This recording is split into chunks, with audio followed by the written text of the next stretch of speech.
Old Dominion quarterback Colton Joseph at the transfer portal a couple days ago. We're going to watch some 2025 film right now from when he was a redshirt sophomore. So this is a guy with 2 more years of eligibility. He'll play in 2026 for whatever team he transfers for, and he also has a year of eligibility past that. And this is a guy that ran for 1,000 yards in 2025. He's a great athlete. He's more of a dual threat athlete, and I want to emphasize dual and then threat and then athlete. You know, all 3 of those words, because I think he's a better passer than he is an athlete, and I think he's a pretty damn good athlete. But we'll talk about what he did in 2025. We'll watch 3 games right now. JMU, team that's undefeated in the Sun Belt. Indiana, the number 2 team in the country.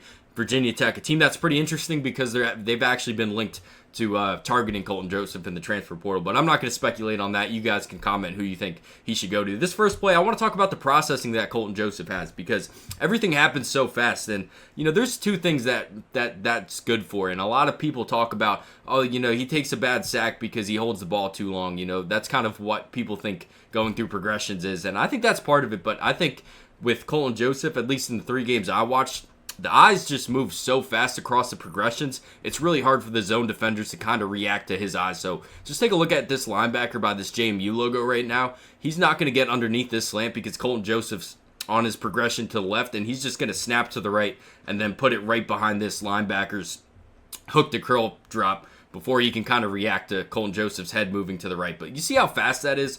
Like, as soon as I'm going to hit play here, look at where this linebacker is right now. He's upfield because Colton Joseph was looking to his left. He's going to try to get underneath this slant, and he can't because as soon as I hit play right now, Colton Joseph is going to drop this right to that slant route. And the entire game on everything, the timing and the processing happens so fast with Colton Joseph. That's where it all starts. But I think what we're going to really be talking about him being a really good passer is because of the ball placement. And we'll see that on a lot of screens. We'll watch maybe 1 screen this entire game. That's a big part of what Old Dominion does offensively on RPOs and then just kind of the quick outs, that kind of stuff. But look at this slant. This is a 99-yard touchdown. It's a great route by the receiver. The receiver does a great job, but I want to talk about the ball placement that Colton Joseph throws with on this. Look at the way that this leads this receiver upfield so he can keep his momentum. This is going to turn into a 99-yard touchdown because of how well this ball was placed by Colton Joseph. Just leading him upfield, and he can use that momentum from the route with the ball in his hands. And we'll see later. That last one went for a 99-yard touchdown. We'll see this next play that we're going to look at. The eyes, again, they just happen so fast. All these linebackers that are trying to get into the middle hole or the hook to curl drops, they just don't have enough time to react to Colton Joseph's eyes because of how fast he'll just snap and then get the ball out of his hands as well. And that's a really nice ball as well for a touchdown. You know, the ball placement, again, it's the timing and then the ball placement just left where only that receiver can catch it. We'll watch against Indiana. You know, I'm not going to try to make something that it wasn't. The Indiana game was pretty rough as a passer. He went 11 for 22, completed 50% of his passes. He also threw 3 interceptions. He's really effective as a runner in this game. He almost ran for 200 yards, but I think we saw some flashes of him as a passer. And again, with the processing and how fast the decision-making happens, not just making the decision, but actually executing on it. You know, every time you watch Colton Joseph, it just happens so fast that these linebackers, these zone droppers just can't react. And, you know, I understand, kind of, oh, it's just JMU. Well, this is Indiana. This is the number 2 team in the country, and he kind of flashed some potential, I think, as a passer in this game as well.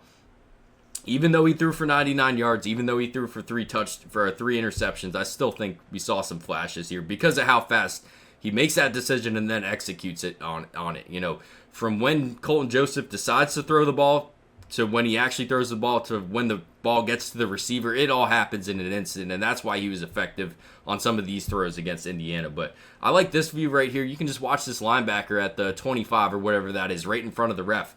Just watch how late he gets to this drop because Colton Joseph's holding him with his eyes. As soon as Joseph sees that he's not leveraged to get underneath this throw here, he's just going to rip it for a big gain.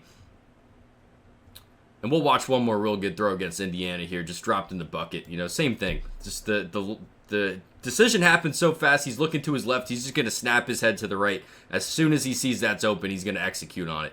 And we saw it against Virginia Tech as well, some of these throws downfield, just in between the zone defenders. You know, there's a lot of throws on Colton Joseph's highlight tape that you'll see where it's just dropped between 3 defenders. So the processing happens really fast. The progressions happen really well. The timing is really good as well. I also want to talk about him as a downfield passer because I think we're going to talk about the athleticism in a little bit. I think that kind of just raises his floor. I think the worst case, if you take Colton Joseph in the transfer portal, you're getting a really athletic quarterback. I think the upside as a passer is really why you get excited about him, and we could see that on this corner route here. Just the touch that he throws with downfield, the timing as well. We're not going to really talk about the timing as much on these downfield throws as we just did, but as soon as this corner is ran and he sees that there's separation downfield, I mean, you can look at Colton Joseph on the screen right now.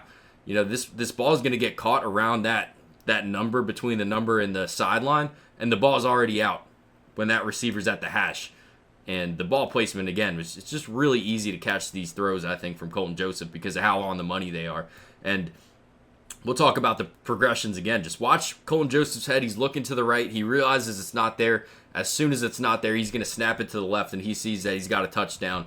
And this is another beautiful throw. But if he looks at this any sooner, this defender, this JMU defender around the 10-yard line, between the 10 and the 15 right now, if he looks at this corner any faster, this corner out any faster, that dude can get underneath this, and this goes for an interception. It gets out as soon as it has to.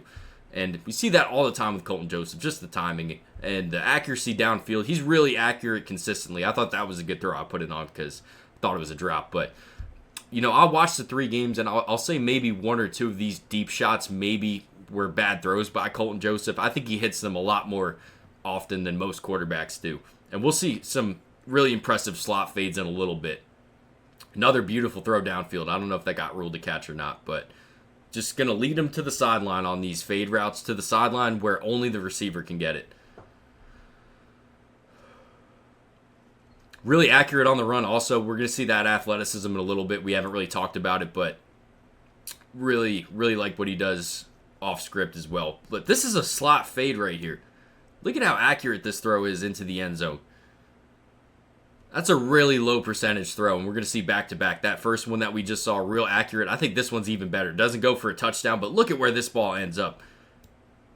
Really low percentage throw. You know, you hear people talk about that fade from the slot position. Really, really impressive. And then, you know, the ones that don't show up on a highlight tape, he does really well. Is these, like, layups, these screen plays. We saw it on that slant. He does such a good job kind of leading these receivers upfield so they can do something with the ball in their hands. Old Dominion runs a lot of screens, and he did pretty good in the 3 games that I watched doing that with that ball placement. And then talking about Colton Joseph as an athlete as well. He can break the pocket. Some of these throws we'll talk about in a little bit. I think they're kind of not worth the risk, and we'll talk about that in a little bit. But, yeah, now talking about the athlete that Colton Joseph is, he ran for 1,000 yards in 2025. He is so fast in a straight line, and I get, again, if you want to say, oh, that was just JMU, well, this is the number 2 team in the country that he ran for almost 200 yards on. And this is one of the first plays of the game. And you see how fast he is in a straight line. You know, Big Ten level speed right here. He's going to pull away from everybody. We won't see the whole highlight, but that goes for a touchdown. And this next one goes for a touchdown as well. So in a straight line, this dude is such a good athlete. And I also think that he has a good understanding of angles and how to add yards to the end of runs. And we'll see that on this touchdown against Virginia Tech. You know, this dude, this safety might be Colton Joseph in a straight line, but Colton Joseph just kind of understands he doesn't need to beat him in a foot race for 100 meters. You know, he just has to beat him to the end zone, and he can just take that angle into the end zone. So, see that on that one, and I think we got another clip like that. Just real effective on the zone read options and these design quarterback runs as well. And this is something I want to see Colton Joseph do more of. So I really like the play extension. You know, this dude's a quarterback in his head. You can tell because every time he breaks the pocket, he's not looking to run. He's looking to find a guy downfield. And that'll show up for a lot of yards every now and then. Most of the time it shows up for a lot of yards. I think in the 3 games I watched, there were some yards he left on the table because he tries to force the issue instead of just taking those running lanes when they're there. This is a good job. You know, this is what I kind of wish I saw more of with Colton Joseph because he's such a good athlete. Right now, I just feel like the majority of his rushing yards come from design quarterback runs instead of when he breaks the pocket. And he does a great job finding guys downfield. I just think every now and then he kind of left some yards on the table or maybe took a risk that's not worth the payoff. Like this throw right here, you know, when you're rolling out, these balls are going to sail on you because you don't have a base you're throwing with. That's why this hangs up and that defender can react to it.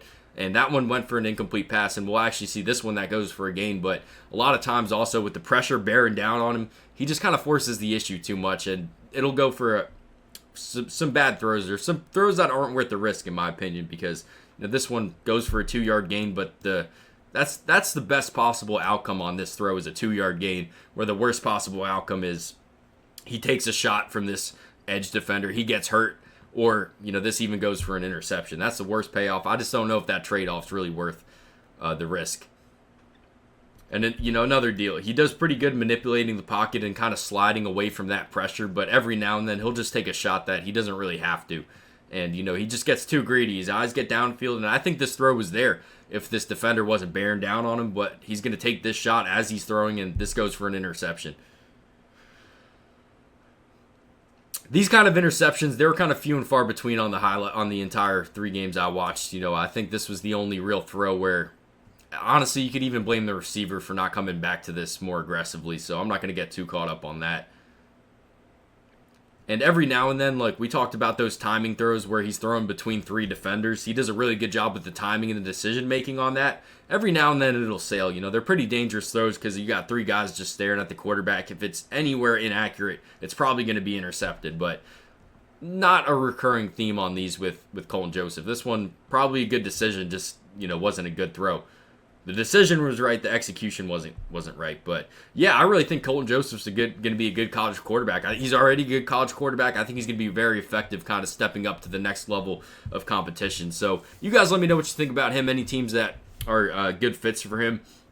Look, like I said, I think the absolute worst case with Colton Joseph is you get a great athlete at that quarterback position. Those throws that we saw downfield, the touch that he throws with, and then the timing on some of these shorter throws, the way that he can just see a decision and then execute on it. I think that's why I get excited about Colton Joseph as a power 4, not only a starter, but a guy that can make an impact on college football games. And also this guy has 2 years to kind of learn a system and kind of get acclimated to it. So I think that's really exciting to think about. Not a guy that's going to be one and done. 2 more years of eligibility for Colton Joseph. You guys let me know what you think about him. Thanks for watching.